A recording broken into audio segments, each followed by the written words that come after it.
ప్రేక్షక దేవుళ్లకు నమస్కారం. మనిషి జీవితం అనేది ఒక అంతులేని ప్రయాణం.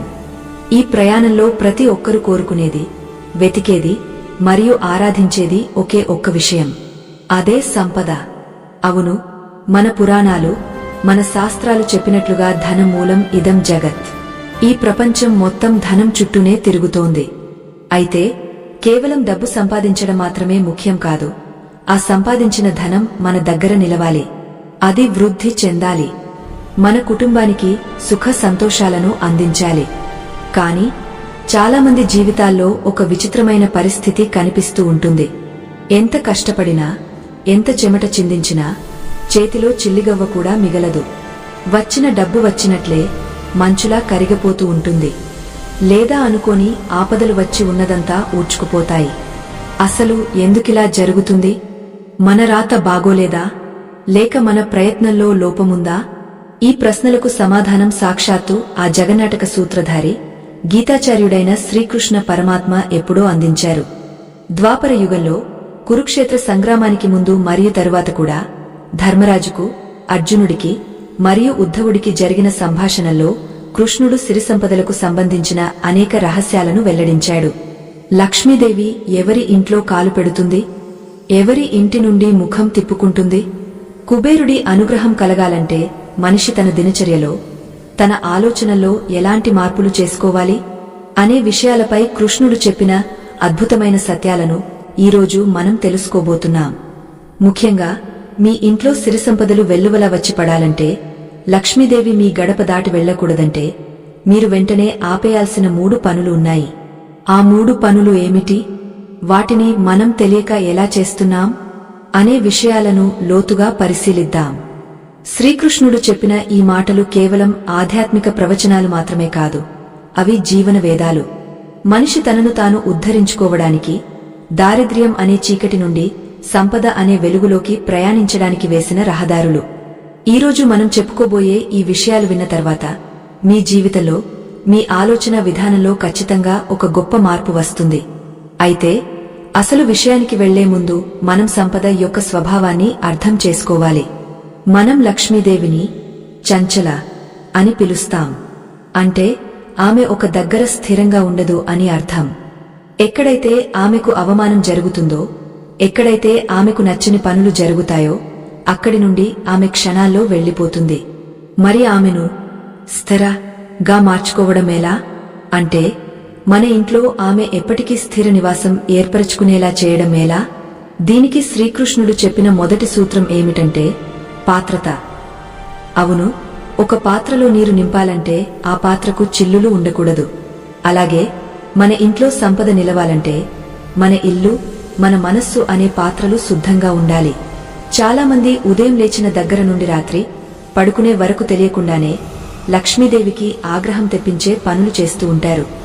మన పెద్దలు ఊరికే చెప్పలేదు, లక్ష్మీదేవి వచ్చేటప్పుడు మువ్వల సవ్వడితో వస్తుంది, కాని వెళ్లేటప్పుడు మాత్రం సర్వమూర్చుకుని నిశ్శబ్దంగా వెళ్లిపోతుంది అని. కాబట్టి ఆ తల్లి మన ఇంట్లోకి రావాలంటే మనం స్వాగతం పలికే విధానం తెలియాలి. శ్రీకృష్ణ పరమాత్మ ఒక సందర్భంలో ధర్మరాజుతో మాట్లాడుతూ, ధర్మనందన, సంపద అనేది కేవలం బంగారం, వెండి లేదా భూములు మాత్రమే కాదు. అది ఒక శక్తి. ఆ శక్తిని ఆకర్షించాలంటే మనిషిలో సత్వగుణం ఉండాలి. రజోగుణం, తమోగుణం ఉన్నచోట లక్ష్మి ఎక్కువ కాలముండదు అని సెలవిచ్చాడు. ఇక్కడ మనం గమనించాల్సిన ఒక ముఖ్యమైన విషయం ఏమిటంటే, మనం చేసే చిన్న చిన్న పొరపాట్లే మన దారిద్ర్యానికి కారణం అవుతాయి. ఉదాహరణకు, సాయంకాలం సమయంలో మనం చేసే కొన్ని పనులు, లేదా ఉదయం నిద్రలేచిన వెంటనే మనం చూసే దృశ్యాలు మన రోజంతా ప్రభావితం చేస్తాయి. కృష్ణుడు చెప్పిన ఆ 3 నిషేధిత పనులలోకి వెళ్లే ముందు అసలు సంపదకు సంబంధించిన ఒక పురాణగాథను మనం గుర్తు చేసుకోవాలి. పూర్వం ఒక వర్తకుడు ఉండేవాడు. అతనికి అపారమైన సంపద ఉండేది.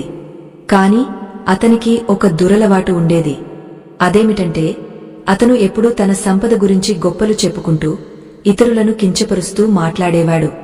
అంతేకాకుండా తన ఇంట్లో పనిచేసేవారిని, తన భార్యాబిడ్డలను ఎప్పుడూ తిడుతూ విసుగుకుంటూ ఉండేవాడు. అతని ఇల్లు ఎప్పుడూ అరుపులతో, కేకలతో నిండి ఉండేది. బయటికి చూడటానికి అంతా బాగానే ఉన్నా లోపల మాత్రం అశాంతి తాండవించేది. కొన్నాళ్లకు ఏమైందంటే అతని వ్యాపారంలో అనుకోని నష్టాలు రావడం మొదలయ్యాయి. సముద్ర ప్రయాణంలో అతని ఓడలు మునిగిపోయాయి. నమ్మిన స్నేహితులే అతన్ని మోసం చేశారు. చూస్తూ ఉండగానే ఆ వర్తకుడు అప్పులపాలయ్యాడు. అప్పుడు అతను ఒక జానిని కలిసి, మహానుభావా, నాకు ఎందుకు ఈ దుస్థితి వచ్చింది? నేను ఎవరినీ మోసం చేయలేదే, దొంగతనం చేయలేదే, మరి నా సంపద అంతా ఎందుకు కరిగిపోయింది అని అడిగాడు. అప్పుడు ఆ జాని నవ్వి, నాయనా, నువ్వు భౌతికంగా ఎవరినీ మోసం చేయకపోవచ్చు, కాని నువ్వు లక్ష్మీదేవిని ప్రతిరోజూ అవమానిస్తున్నావు. నీ నోటి నుండి వచ్చే ప్రతి పరుషవాక్యం, నీ ఇంట్లో జరిగే ప్రతి గొడవ దారిద్ర్య దేవతకు ఆహ్వానం పలుకుతున్నాయి. ఎక్కడైతే స్త్రీ కన్నీరు పెడుతుందో, ఎక్కడైతే పెద్దలకు అవమానం జరుగుతుందో అక్కడ సంపద ఉండదు అని చెప్పాడు. ఈ కథ మనకు శ్రీకృష్ణుడు చెప్పిన మొదటి నిషేధిత పనికి నాంది పలుకుతోంది. అదేమిటంటే వాక్ పరుషత్వం మరియు కలహాలు. శ్రీకృష్ణుడు భగవద్గీతలో కూడా వాక్శుద్ధి గురించి చాలా స్పష్టంగా చెప్పాడు. మన నోటి నుండి వచ్చే మాట లక్ష్మీ స్వరూపం. సరస్వతీదేవి నాలుకపై నివసిస్తుంది. ఎప్పుడైతే మనం అశుభమైన మాటలు మాట్లాడతామో లేదా ఇతరులను బాధపెట్టేలా మాట్లాడతామో అది మన సంపదను నాశనం చేస్తుంది. ఇది వినడానికి చాలా చిన్న విషయంగా అనిపించవచ్చు. నేను తిడితే డబ్బులు పోతాయా అని మీరు అనుకోవచ్చు. కాని దీని వెనుక ఉన్న ఆధ్యాత్మిక రహస్యం చాలా లోతైనది. మన చుట్టూ ఒక ఆరా ఉంటుంది. మన ఇంటికి ఒక శక్తి క్షేత్రం ఉంటుంది. మనం గట్టిగా అరుస్తూ కోపంగా మాట్లాడినప్పుడు ఆ శబ్ద తరంగాలు మన ఇంటి సానుకూల శక్తిని ముక్కలు చేస్తాయి. ఆ ప్రతికూల వాతావరణంలో అలక్ష్మి, జ్యేష్ఠాదేవి ప్రవేశిస్తుంది. మీరు గమనించండి, ఏ ఇంట్లో అయితే భార్యాభర్తలు ఎప్పుడూ గొడవపడుతూ ఉంటారో, ఎక్కడైతే పిల్లలు ఏడుస్తూ ఉంటారో అక్కడ ఎంత డబ్బు వచ్చినా అది నీళ్లలా ఖర్చయిపోతుంది. ఆస్పత్రులకు, కోర్టులకు లేదా అనవసరపు విలాసాలకు ఆ డబ్బు వెళ్లిపోతుంది. కృష్ణుడు చెప్పినట్లుగా గృహంలో శాంతి లేనిదే ఖజానాలో కాంతి ఉండదు. ఇది మనం గుర్తుంచుకోవాల్సిన పరమ సత్యం. అందుకే సంపద పెరగాలంటే మనం మానాల్సిన మొట్టమొదటి పని ఇంట్లో కలహాలు మరియు నిందించుకోవడం. ముఖ్యంగా సంధ్యా సమయంలో, అంటే సూర్యోదయం మరియు సూర్యాస్తమయం వేళల్లో ఇంట్లో గొడవలు జరగడం అనేది దారిద్ర్యానికి అతి పెద్ద సంకేతం. ఆ సమయంలో లక్ష్మీదేవి సంచరిస్తూ ఉంటుంది. సరిగా అప్పుడే మనం ఏడుస్తూనో అరుస్తూనూ ఉంటే ఆమె మన ఇంటిని దాటి వెళ్లిపోతుంది. ఇంతటి గొప్ప విషయాలను, మన పూర్వీకులు ఆచరించి చూపించిన సత్యాలను మనం తెలుసుకుంటున్నాం. ఇవి కేవలం కథలు కాదు, మన జీవితాన్ని మార్చే వెలుగు దివ్వెలు. ఇంతటి అద్భుతమైన జ్ఞానాన్ని నలుగురికి పంచాలన్న మా ఈ చిరు ప్రయత్నానికి మీ ప్రోత్సాహం ఎంతో అవసరం. ఈ విషయాలు మీకు నచ్చినట్లయితే దయచేసి ఈ వీడియోను లైక్ చేసి మన సనాతన ధర్మాన్ని గౌరవించండి. మీ ఒక్క లైక్ ఈ మంచి విషయాన్ని మరికొందరికి చేరేలా చేస్తుంది. ఇక కథలోకి తిరిగి వస్తే, కేవలం గొడవలు పడకపోతే సరిపోతుందా అంటే కాదు. శ్రీకృష్ణుడు చెప్పిన మరో ముఖ్యమైన విషయం సోమరితనం మరియు నిద్ర. ఇదే మనం మానాల్సిన రెండో పనికి సంబంధించిన కీలకమైన అంశం. కాని దీనిని కేవలం ఎక్కువసేపు నిద్రపోవడం అని అనుకుంటే పొరపాటే. దీని వెనుక కృష్ణుడు చెప్పిన ఒక గంభీరమైన అర్థం ఉంది. నిద్ర అనేది మనిషికి అవసరమే, కాని అది ఎప్పుడు, ఎంతసేపు, ఎలా పోతున్నాం అన్నదే మన భవిష్యత్తును నిర్ణయిస్తుంది. శాస్త్రం ప్రకారం సూర్యోదయానికి ముందే నిద్రలేచినవాడు ఋషి అవుతాడు, సూర్యోదయంతో పాటు లేచేవాడు మనిషి అవుతాడు, సూర్యుడు వచ్చిన తర్వాత కూడా నిద్రపోయేవాడు రాక్షస ప్రవృత్తిని పొందుతాడు. మరి రాక్షసుల దగ్గర లక్ష్మి ఉంటుందా? ఉంటుంది, కాని అది మదంతో కూడిన సంపదే ఉంటుంది. చివరికి అది వారి నాశనానికి దారితీస్తుంది. శ్రీకృష్ణుడు ఉద్ధవుడికి ఉపదేశిస్తూ, ఉద్ధవా, బ్రహ్మ ముహూర్తంలో నిద్రలేచే వ్యక్తికి మేధస్సు, తేజస్సు మరియు ఐశ్వర్యం సిద్ధిస్తాయి. ఎవరైతే సూర్యుడు నడినెత్తికి వచ్చే వరకు ముసుగుతన్ని పడుకుంటారో వారి ఇంటి గడపను దారిద్ర్యం ఆవరించి ఉంటుంది అని చెప్పాడు. ఇక్కడ మనం గమనించాలి, చాలామంది రాత్రిళ్ళు ఆలస్యంగా పడుకుని ఉదయం ఆలస్యంగా లేవడాన్ని ఒక అలవాటుగా మార్చుకున్నారు. ఆధునిక జీవనశైలి పేరుతో మనం మన అదృష్టాన్ని మనమే కాలరాసుకుంటున్నాం. సూర్యోదయ సమయంలో ప్రకృతిలో ఒక విశేషమైన ప్రాణశక్తి ఉంటుంది. ఆ సమయంలో మనం మేల్కొని ఉంటే ఆ శక్తి మన శరీరంలోకి, మనస్సులోకి ప్రవేశించి మన నిర్ణయాలను, మన పనితీరును మెరుగుపరుస్తుంది. సంపద అనేది కష్టపడితే వస్తుంది నిజమే, కాని ఆ కష్టం సరైన దిశలో ఉండాలంటే బుద్ధి చురుగ్గా ఉండాలి. ఆ చురుకుదనం బ్రహ్మ ముహూర్తంలో లేచేవారికే సాధ్యం. అంతేకాకుండా శ్రీకృష్ణుడు నిద్ర గురించి చెప్పిన మరో హెచ్చరిక ఏమిటంటే సాయంకాలం నిద్రపోవడం. సూర్యాస్తమయ సమయంలో నిద్రపోవడం అనేది సాక్షాత్తు మృత్యువుతో సమానమని శాస్త్రాలు ఘోషిస్తున్నాయి. ఆ సమయంలో నిద్రపోయేవారి ఆయుష్షు క్షీణిస్తుంది మరియు వారి పుణ్యఫలం నశిస్తుంది. పుణ్యం నశిస్తే దాని ఫలితమైన ధనం కూడా నశిస్తుంది. కుచేలుడి కథ మనందరికీ తెలుసు. కుచేలుడు పేదవాడే కావచ్చు, కాని అతను ఏనాడూ ధర్మం తప్పలేదు, బద్ధకించలేదు. అందుకే శ్రీకృష్ణుడు అతనికి అష్టైశ్వర్యాలను ప్రసాదించాడు. అదే కౌరవుల విషయానికి వస్తే వారికి ఎంత సంపద ఉన్నా వారిలో ఉన్న బద్ధకం, అహంకారం మరియు ధర్మం పట్ల ఉన్న అశ్రద్ధ కారణంగా ఆ సంపద వారికి శాంతిని ఇవ్వలేదు సరికదా, యుద్ధానికి కారణమైంది.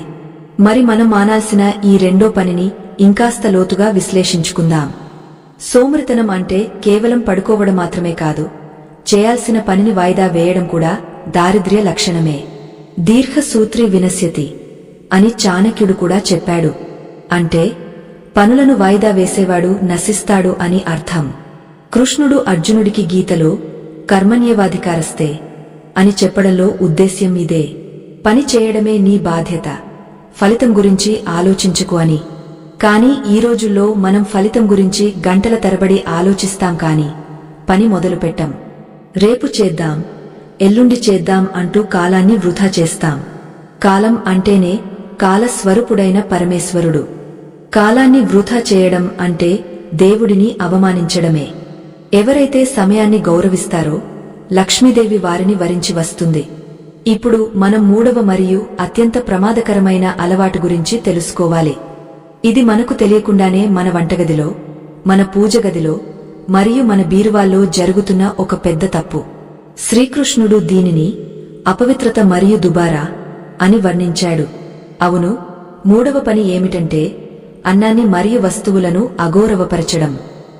మనలో చాలామందికి ప్లేట్లో అన్నం వదిలేయడం ఒక అలవాటు. ఏమవుతుందిలే, కొంచెమే కదా అని అనుకుంటాం. కాని ఆ ఒక్క మెతుకులో అన్నపూర్ణాదేవి ఉందన్న సత్యాన్ని మర్చిపోతాం. శ్రీకృష్ణుడు గోవర్ధన గరిని ఎత్తినప్పుడు గోపాలురందరూ తమ చద్దన్నాన్ని కృష్ణుడికి తినిపించారు. ఆ చద్దన్నంలో ఉన్న ప్రేమను, భక్తిని కృష్ణుడు ఆస్వాదించాడు. కాని ఈరోజు మనం తాజా ఆహారాన్ని కూడా రుచి నచ్చలేదని, వండినది బాగోలేదని విసిరి కొడుతుంటాం. ఎక్కడైతే అన్నం వృథా అవుతుందో, ఎక్కడైతే నీరు వృథాగా పోతుందో అక్కడ లక్ష్మీదేవి ఒక్క క్షణం కూడా ఉండదు. అన్నం పరబ్రహ్మ స్వరూపం. అన్నాన్ని నిందించడం అంటే సాక్షాత్తు ఆ శ్రీమన్నారాయణుడిని నిందించడమే. మీరు ఎంత పెద్ద పూజలు చేసినా, ఎన్ని వ్రతాలు చేసినా అన్నాన్ని అవమానిస్తే ఆ ఫలితం శూన్యం. అలాగే మన ఇంట్లో వస్తువులను అస్తవ్యస్తంగా పడేయడం కూడా ఒక పెద్ద దోషం. చిరిగిన బట్టలు కట్టుకోవడం, ఫ్యాషన్ పేరుతో కావచ్చు లేదా అశ్రద్ధతో కావచ్చు, విరిగిన వస్తువులను ఇంట్లో దాచుకోవడం, పాడైపోయిన గడియారాలను గోడకు తగిలించి ఉంచడం, ఇవన్నీ దారిద్ర్యానికి సంకేతాలు. కృష్ణుడు తన ద్వారకా నగరంలో ప్రతి వస్తువును ఎంత పవిత్రంగా, ఎంత అందంగా ఉంచేవారో పురాణాల్లో వర్ణన ఉంది. ద్వారక అంటేనే బంగారు మయం. ఆ బంగారం కేవలం లోహం వల్ల రాలేదు, అక్కడ నివసించే ప్రజల శుభ్రత వల్ల, వారి క్రమశిక్షణ వల్ల వచ్చింది. ముఖ్యంగా స్త్రీలు ఇంటిని శుభ్రం చేసేటప్పుడు విసుగుకుంటూ చేస్తే ఆ ఇంటికి పట్టిన దుమ్ము పోతుందేమో కాని దారిద్ర్యం పోదు. ఇంటిని ఒక దేవాలయంగా భావించి శుభ్రం చేయాలి. లక్ష్మీదేవికి పరిశుభ్రత అంటే మక్కువ ఎక్కువ. మురికిగా ఉన్న బట్టలు, దుమ్ము పట్టిన ఫోటోలు, చిందరవందరగా ఉన్న మంచాలు, ఇవి జ్యేష్ఠాదేవికి ఇష్టమైన ప్రదేశాలు. ఎప్పుడైతే మనం ఈ చిన్న చిన్న విషయాలను నిర్లక్ష్యం చేస్తామో అప్పుడు మన సంపాదనకు చిల్లులు పడతాయి. నేను నెలకు లక్షలు సంపాదిస్తున్నాను కదా, ఈ చిన్న వస్తువు పోతే ఏంటి అనే అహంకారం మనలో రాకూడదు. ఆ అహంకారమే మూడవ శత్రువు. ధనం పట్ల గౌరవం ఉండాలి కాని మోహం ఉండకూడదు. అలాగే వస్తువుల పట్ల జాగ్రత్త ఉండాలి కాని పిసినారితనం ఉండకూడదు. ఈ రెండింటి మధ్య ఉన్న సన్నని గీతను అర్థం చేసుకోవడమే కృష్ణ తత్వం. ఇక్కడ ఒక ఆసక్తికరమైన విషయం ఏమిటంటే శ్రీకృష్ణుడు కుబేరుడి గురించి ప్రస్తావిస్తూ ఒక గొప్ప రహస్యాన్ని చెప్పాడు. కుబేరుడు ధనానికి అధిపతి, కాని అతను రావణుడి సోదరుడు కూడా. రావణుడు తన అహంకారంతో లక్ష్మిని చెరపట్టాలనుకున్నాడు, కాని కుబేరుడు తన భక్తితో శివుడిని మెప్పించి ధనాధిపతి అయ్యాడు. అంటే ధనం రావాలంటే శివుడి అనుగ్రహం లేదా విష్ణువు అనుగ్రహం కావాలి. ఆ అనుగ్రహం పొందాలంటే మన ప్రవర్తనలో మార్పు రావాలి. అయితే అసలు సిసలైన రహస్యం ఇంకోటి ఉంది. చాలామంది ఈ 3 తప్పులను ఆపేసినా కూడా వారి దగ్గర డబ్బు నిలవదు. ఎందుకు? దానికి కారణం వారి సంకల్పం. మనం డబ్బుని ఎందుకు కోరుకుంటున్నాం అనే దానిపైనే లక్ష్మీదేవి రాక ఆధారపడి ఉంటుంది. మీరు స్వార్థం కోసం, ఇతరులను ఏడిపించడం కోసం డబ్బు కావాలనుకుంటే అది వచ్చినా మీకు సుఖాన్ని ఇవ్వదు. కాని నా కుటుంబం బాగుండాలి, నలుగురికి సహాయం చేయాలి, ధర్మ కార్యాలు చేయాలి అనే సదుద్దేశంతో మీరు సంపదను కోరుకుంటే అప్పుడు ఆ సంపద శ్రీగా మారుతుంది. శ్రీ అంటే మంగళకరమైన సంపద. అది మీ వంశాన్ని రక్షిస్తుంది. అయితే ఈ 3 తప్పుల గురించి మనం పైపైన చెప్పుకున్నాం కదా. ఇప్పుడు వీటిని ఒక్కొక్కటిగా ఇంకా లోతుగా మన నిత్య జీవితంలో ఎలా అమలు చేయాలో, వాటికి ఉన్న పరిహారాలు ఏమిటో వివరంగా తెలుసుకోవాలి. శ్రీకృష్ణుడు అర్జునుడికి చెప్పిన ఆ గుప్తమైన పరిహారాలు ఏమిటి? ఏ చిన్న మార్పు చేసుకుంటే మన తలరాత మారుతుంది అనే విషయాలు ఇప్పుడు మనం చూడబోతున్నాం. మీరు అనుకోవచ్చు, ఇవన్నీ మాకు తెలిసినవే కదా అని. కాని తెలిసిన దానికి ఆచరించిన దానికి చాలా తేడా ఉంది. ఎలా ఆచరించాలి? ఎక్కడ మొదలు పెట్టాలి? ఉదయం లేచిన వెంటనే మంచం దిగే ముందు ఏం చేయాలి? స్నానం చేసేటప్పుడు నీటిలో ఏం వేసుకోవాలి? సంపాదన ఇంటికి తెచ్చిన వెంటనే దానిని ఎక్కడ పెట్టాలి? ఇవన్నీ చిన్న చిన్న చిట్కాలే కాని వీటి ఫలితాలు అద్భుతంగా ఉంటాయి. ఈ నియమాలను పాటిస్తే సామాన్యుడు కూడా కుబేరుడు కాకపోయినా కనీసం అప్పుల బాధ లేని ప్రశాంతమైన జీవితాన్ని గడపగలడు. మనం ముందుగా అనుకున్నట్లు మొదటి తప్పు వాక్ పరుషత్వం మరియు కలహాలు. దీనిని నియంత్రించడానికి కృష్ణుడు ఒక అద్భుతమైన మార్గాన్ని సూచించాడు. అదే మౌనం. మౌనం అంటే మాట్లాడకపోవడం కాదు, అవసరమైనంత వరకే మాట్లాడటం. కోపం వచ్చినప్పుడు ఒక్క క్షణం మౌనంగా ఉండటం వల్ల ఎన్ని అనర్థాలు ఆగిపోతాయో మనకు తెలియదు. అయితే ఈ వాక్శుద్ధికి సంబంధించి శ్రీకృష్ణుడు ఒక ప్రత్యేకమైన బీజాక్షర ప్రయోగాన్ని లేదా ఒక చిన్న శ్లోకాన్ని పఠించమని సూచించారా? అవును, ధనానికి అధిదేవత అయిన లక్ష్మీదేవిని ప్రసన్నం చేసుకోవడానికి మన మాట తీరు ఎలా ఉండాలో వివరిస్తూ ఒక సందర్భంలో నారద మహర్షితో కృష్ణుడు సంభాషించాడు. ఆ సంభాషణలో బయటపడిన ఒక పరమ రహస్యమేమిటంటే నారదా, వాక్కు అనేది కేవలం శబ్దం కాదు, అది ఒక సృష్టి సాధనం. మనిషి నోటి నుండి వచ్చే ప్రతి మాట బ్రహ్మాండంలోకి వెళ్లి తిరిగా అదే రూపంలో ఆ వ్యక్తిని చేరుతుంది. ఎవరైతే తమ నోటిని అదుపులో ఉంచుకుంటారో, ఎవరైతే పరుష పదజాలానికి దూరంగా ఉంటారో వారి నాలుకపై సరస్వతీ దేవి నాట్యం చేస్తుంది. ఎక్కడ సరస్వతి ఉంటుందో అక్కడికి లక్ష్మి వెతుక్కుంటూ వస్తుంది. ఈ 2 శక్తులు వేరు వేరు కాదు. అందుకే ధనం కావాలనుకునేవాడు ముందు తన మాటను శుద్ధి చేసుకోవాలి అని కృష్ణుడు వివరించాడు. ఈ విషయాన్ని మనం ఇంకాస్త లోతుగా అర్థం చేసుకోవాలి. మన పురాణాల్లో చాలామంది రాక్షసులు, రాజులు తమ నోటి దురుసుతనం వల్లనే సర్వనాశనం అయ్యారు. శిశుపాలుడు 100 తప్పులు చేసే వరకు కృష్ణుడు ఓపిక పట్టాడు. అంటే మనిషి చేసే తప్పుల చిట్టా నిండడానికి ఒక పరిమితి ఉంటుంది. మనం రోజువారీ జీవితంలో, ముఖ్యంగా కుటుంబ సభ్యులపై చూపించే కోపం మన పుణ్యఫలాన్ని అగ్నిలో నెయ్యి పోసినట్లుగా కల్చేస్తుంది. ముఖ్యంగా శుక్రవారం, మంగళవారం రోజుల్లో మరియు పౌర్ణమి, అమావాస్య తిథుల్లో ఇంట్లో అరుపులు, కేకలు వినిపిస్తే ఆ ఇంటి యజమాని జాతకంలో ధనస్థానం ఎంత బలంగా ఉన్నా సరే ఫలితం శూన్యంగా మారుతుంది. ఇది గమనించండి. మనం బయట అందరితో చాలా మర్యాదగా మాట్లాడతాం. ఆఫీసులో బాస్తోనూ, వ్యాపారంలో కస్టమర్లతోనూ చాలా వినయంగా ఉంటాం. కానీ ఇంటికి రాగానే ఆ వినయం మాయమైపోతుంది. నిజమైన పరీక్ష అక్కడే ఉంది. మన సొంత మనుషుల దగ్గర మనం ఎలా ప్రవర్తిస్తున్నాం అనేదే లక్ష్మీదేవి గమనిస్తుంది. భార్యను గృహలక్ష్మి అని పిలుస్తాం. ఆ గృహలక్ష్మి కంటతడి పెడితే వైకుంఠంలో ఉన్న ఆదిలక్ష్మికి కోపం వస్తుంది. ఇది కృష్ణుడు చెప్పిన కఠినమైన సత్యం. కాబట్టి ధనం పెరగాలంటే ఈ రోజు నుండే ఒక వ్రతంలా మృదుభాషణ అలవాటు చేసుకోండి. ఇంట్లో గొడవ జరిగే పరిస్థితి వస్తే అక్కడి నుండి పక్కకు వెళ్లిపోండి లేదా మౌనం వహించండి. ఆ మౌనం మీ ఇంటికి రక్షణ కవచంలా మారుతుంది. ఇక మనం మానాల్సిన రెండవ ముఖ్యమైన విషయం నిద్ర మరియు సోమరితనం గురించి గత భాగంలో కొంచెం చెప్పుకున్నాం. ఇప్పుడు దాని వెనుక ఉన్న అసలు రహస్యాన్ని విప్పుకుందాం. అలక్ష్మి లేదా జ్యేష్ఠాదేవి అనే దారిద్ర్య దేవత పుట్టుక గురించి ఒక కథ ఉంది. సముద్ర మథనం జరిగినప్పుడు లక్ష్మీదేవి కన్నా ముందు జ్యేష్ఠాదేవి ఉద్భవించింది. ఆమె చూడటానికి వికారంగా ముసలిదానిలా చేతిలో చీపురుతో ఉంటుంది. ఆమె బయటకు రాగానే దేవతలందరూ భయపడ్డారు. ఆమె ఎక్కడ ఉండాలి అని అడిగినప్పుడు త్రిమూర్తులు ఆమెకు కొన్ని నివాస స్థానాలను కేటాయించారు. అవేంటో తెలుసా? ఎక్కడైతే జనాలు సూర్యోదయం తర్వాత కూడా నిద్రపోతారో, ఎక్కడైతే ఇల్లు అపరిశుభ్రంగా ఉంటుందో, ఎక్కడైతే సోమరితనం రాజ్యమేలుతుందో అదే నీకు శాశ్వత నివాసం అని వరం ఇచ్చారు. అంటే మనం ఉదయం లేవకుండా బద్ధకిస్తున్నామంటే మన పక్కన జ్యేష్ఠాదేవి వచ్చి కూర్చుందని అర్థం. ఆమె ఉన్నచోట లక్ష్మీదేవి కాలు కూడా పెట్టదు. అందుకే మన పెద్దలు నిద్రలేచిన వెంటనే అరచేతులు చూసుకోమన్నారు. కరాగ్రే వసతే లక్ష్మి అని చదవమన్నారు. దీని అర్థం నా చేతుల్లోనే నా సంపద ఉంది, నా కష్టంలోనే నా ఐశ్వర్యముంది అని మనకు మనమే గుర్తు చేసుకోవడం. కాని సోమరిపోతులు ఏం చేస్తారు? నా రాత ఇంతేలే అని పడుకుంటారు. కృష్ణుడు కర్మ సిద్ధాంతాన్ని నమ్ముతాడు. ఉద్ధరేదాత్మనాత్మానం, నిన్ను నువ్వే ఉద్ధరించుకోవాలి, ఎవరో వచ్చి నిన్ను కాపాడరు అని గీతలో స్పష్టంగా చెప్పాడు. సోమరితనం అనేది ఒక రకమైన తుప్పు లాంటిది. ఇనుమును తుప్పు ఎలా తినివేస్తుందో మనిషిలోని తేజస్సును సోమరితనం అలా తినివేస్తుంది. మీరు గమనించండి, బాగా డబ్బున్నవారు, కోటీశ్వరులు ఎవరు కూడా బద్ధకంగా ఉండరు. వారు నిరంతరం ఏదో ఒక పనిలో నిమగ్నమై ఉంటారు. వారి మెదడు చురుగ్గా పనిచేస్తుంది. ఆ చురుకుదనమే లక్ష్మిని ఆకర్షిస్తుంది.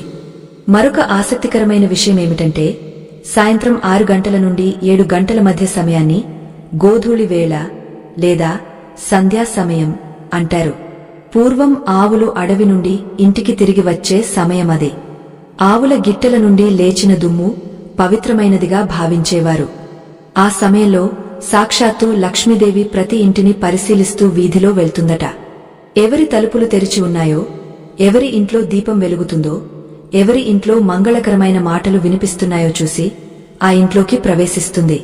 అదే సమయంలో తలుపులు మూసివేసి లైట్లు వేయకుండా నిద్రపోతున్న వారిని చూసి ఆమె ముఖం తిప్పుకుంటుంది. ఆ సమయంలో నిద్రపోవడం అంటే మన ఇంటికి వచ్చిన అతిథిని గెంటేయడం లాంటిది. ఇది చాలా చిన్న మార్పు. సాయంత్రం కాగానే కాళ్లు కడుక్కుని దీపం పెట్టడం అనేది కేవలం ఆచారం కాదు, అది ఒక ఆహ్వానం. విశ్వశక్తిని మన ఇంట్లోకి పిలిచే ఒక ప్రక్రియ. మన జీవితంలో ఇలాంటి చిన్న చిన్న మార్పులే పెద్ద ఫలితాలను ఇస్తాయి. ఇంతటి అద్భుతమైన సనాతన ధర్మ రహస్యాలను సేకరించి మీకు అందించడానికి మేము ఎంతో పరిశోధన చేస్తున్నాం. ఈ జ్ఞాన యజ్ఞంలో మీరు కూడా భాగస్వాములు కావాలంటే దయచేసి ఈ వీడియోను లైక్ చేయడం మర్చిపోకండి. మీ ఒక్క లైక్ మాకు ఎంతో శక్తినిస్తుంది, మరెన్నో మంచి వీడియోలు చేయడానికి స్ఫూర్తినిస్తుంది. ఇక కథనంలోకి వెళ్తే మనం చర్చించుకోవాల్సిన మూడవ మరియు అతి ముఖ్యమైన నిషేధిత పని ఆహారాన్ని మరియు వస్తువులను అగౌరవపరచడం.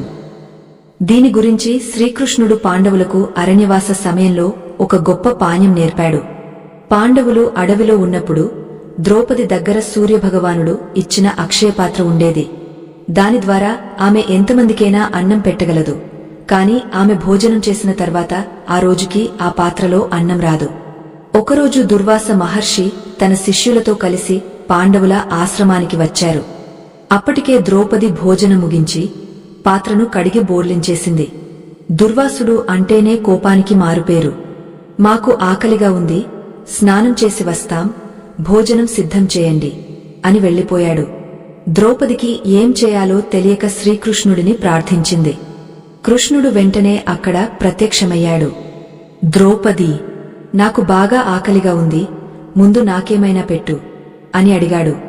ద్రౌపది ఏడుస్తూ, కృష్ణ, అక్షయపాత్ర కడిగ పెట్టేశాను, అందులో ఏమీ లేదు అని చెప్పింది. అప్పుడు కృష్ణుడు, లేదు సోదరీ, బాగా వెతికి చూడు అన్నాడు. ద్రౌపది ఆ పాత్రను తెచ్చి చూపించగా దాని అంచున ఎక్కడో ఒక చిన్న మెతుకు, ఒక ఆకు ముక్క అంటుకుని ఉన్నాయి. కృష్ణుడు ఆ ఒక్క మెతుకును నోటిలో వేసుకుని, తృప్తమస్తు, తృప్తిగా ఉంది అన్నాడు. ఆశ్చర్యం! ఆ ఒక్క మెతుకుతో ఈ విశ్వమంతా నిండినట్లు ప్రపంచంలోని జీవులందరి కడుపులు నిండిపోయాయి. నది దగ్గర ఉన్న దుర్వాసుడికి, అతని శిష్యులకు కూడా కడుపులు నిండిపోయి తేన్పులు రావడం మొదలయ్యాయి. ఇక భోజనం చేయలేక వారు అక్కడి నుండే పారిపోయారు. ఈ కథలో కృష్ణుడు చెప్పిన నీతి ఏమిటి? ఒక్క మెతుకుకు ఉన్న శక్తి అపారం. మనం ప్లేట్లో అన్నం వదిలేసినప్పుడు ఆ ఒక్క మెతుకులో ఉన్న ప్రాణశక్తిని అవమానిస్తున్నాం. అన్నం పరబ్రహ్మ స్వరూపం అని ఊరికే అనలేదు. మనం వృథా చేసే ప్రతి మెతుకు మన భవిష్యత్తులో రాబోయే కరువుకు విత్తనం వేస్తుంది. ఈరోజు మన దగ్గర డబ్బు ఉంది కదా అని హోటల్స్లో, ఫంక్షన్స్లో ఆహారాన్ని వృథా చేస్తాం. కాని శాస్త్రం ఏం చెబుతుందంటే, ఎవరైతే అన్నాన్ని వృథా చేస్తారో వారు మరుజన్మలో అన్నం దొరకని స్థితిలో పుడతారు. ఇది కఠినంగా అనిపించవచ్చు, కాని ప్రకృతి నియమం చాలా ఖచ్చితంగా ఉంటుంది. మన ఇంట్లో మిగిలిపోయిన అన్నాన్ని పారేయకుండా పక్షులకో, జంతువులకో లేదా ఆకలితో ఉన్నవారికో పెట్టడం వల్ల ఆ దోషం పోతుంది. అంతేకాని డస్ట్బిన్లో పారేయడం అంటే సాక్షాత్తు లక్ష్మీదేవిని చెత్తబుట్టలో వేయడమే. అలాగే నీటి వృథా కూడా దారిద్ర్యానికి ప్రధాన కారణం. నీరు వరుణ దేవుని స్వరూపం. నీటిని వృథా చేయడం అంటే ధనాన్ని వృథా చేయడమే. ఎందుకంటే జ్యోతిష్య శాస్త్రంలో నీటికి, ధనానికి కారకుడు చంద్రుడు, శుక్రుడు. బాత్రూంలో ట్యాప్ లీక్ అవుతూ ఉంటే దాన్ని వెంటనే బాగు చేయించాలి. ఆ చుక్క చుక్క నీరు కారిపోవడం మీ బ్యాంకు బ్యాలెన్స్ కరిగిపోవడానికి సంకేతం. మన పూర్వీకులు నదులను పూజించేవారు, నీటిని పొదుపుగా వాడేవారు. అందుకే వారి ఇళ్లు పాడి పంటలతో కళకళలాడేవి. ఈనాడు మనకు అన్నీ ఉన్నా ఏదో తెలియని వెలితి. దానికి కారణం పంచభూతాల పట్ల మనకు గౌరవం లేకపోవడమే. కృష్ణుడు గోవర్ధన గిరిని ఎత్తడం వెనుక ఉద్దేశ్యం కూడా అదే. ప్రకృతిని, పశువులను, ఆహారాన్ని గౌరవించండి అని చెప్పడమే.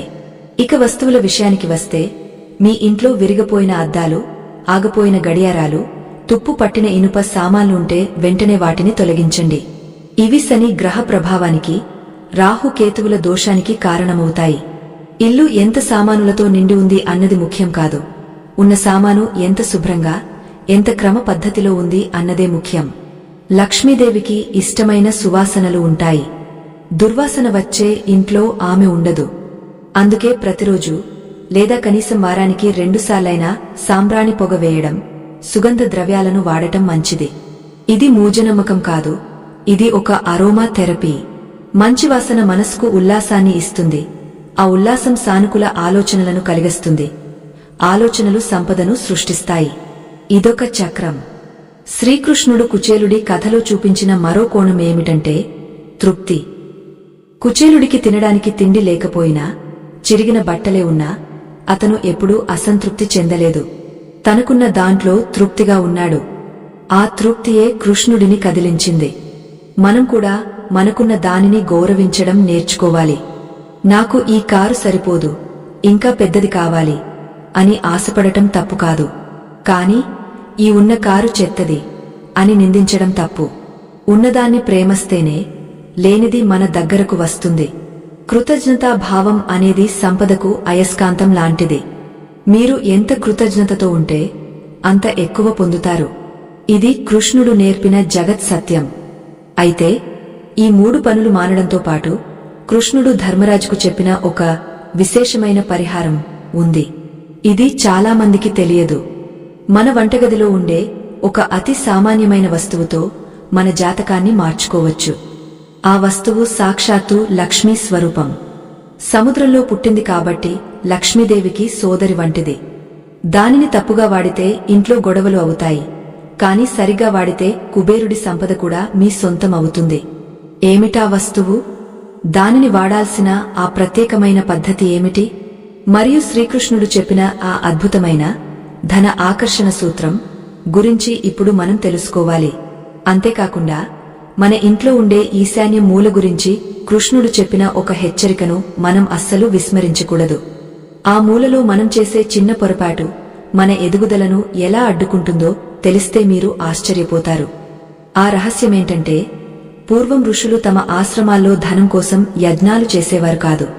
కాని ఒక చిన్న పాత్రలో ఈ వస్తువును ఉంచి దానికి నిత్యం నమస్కరించేవారు.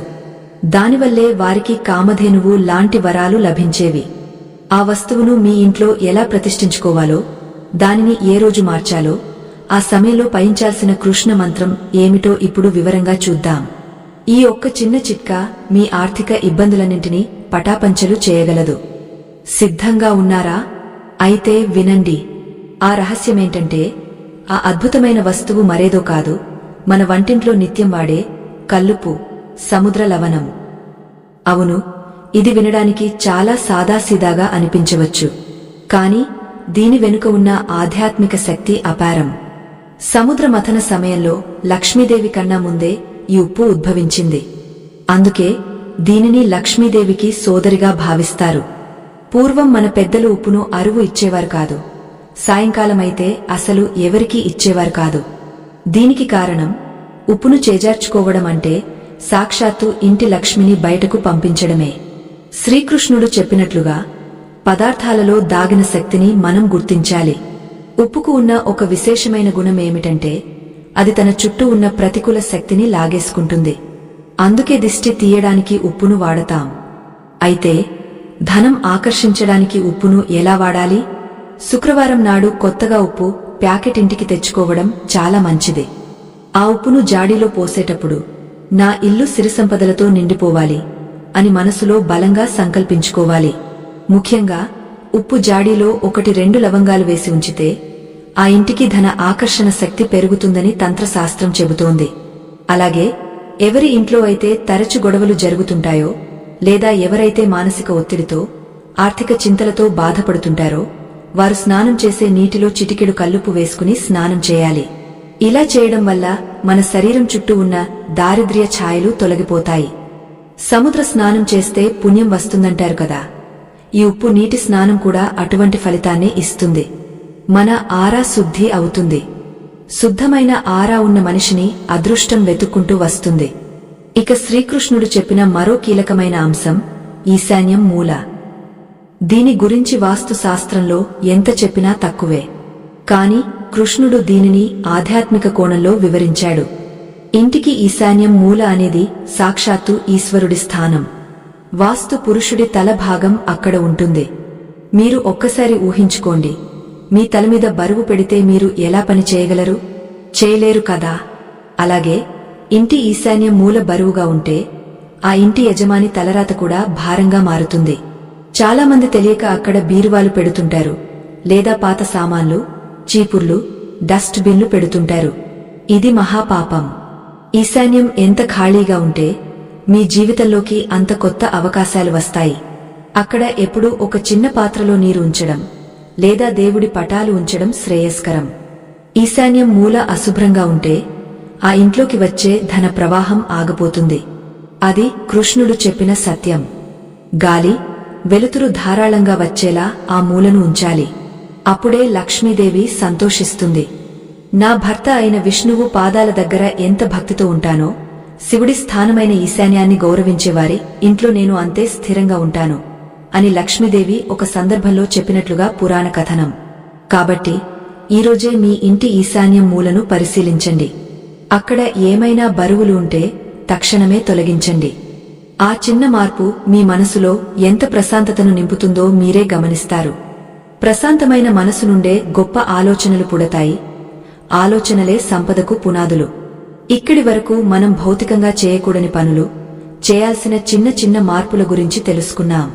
ఇప్పుడు మనం శ్రీకృష్ణుడు భగవద్గీతలో చెప్పిన ఒక మానసిక స్థితి గురించి, ఒక దైవిక గుణం గురించి మాట్లాడుకోవాలి. అదే దానం. ధనం పెరగాలంటే దానం చేయాలన్నది వినడానికి విరుద్ధంగా అనిపించవచ్చు. ఉన్నదే మాకు సరిపోవడం లేదు, ఇంకా దానం ఎక్కడ నుండి చేస్తాం అని చాలామంది అనుకుంటారు. కాని కృష్ణుడు చెప్పిన కర్మ సిద్ధాంతం ప్రకారం మనం దేనిని ఇస్తామో అదే మనకు పదింతలై తిరిగి వస్తుంది. బావిలో నీరు తోడే కొద్దీ కొత్త నీరు ఊరుతుంది. అదే నీటిని తోడకుండా అలాగే ఉంచేస్తే అది పాచిపట్టి వాసన వచ్చి పనికిరాకుండా పోతుంది. ధనం కూడా అంతే, అది ప్రవహిస్తూ ఉండాలి.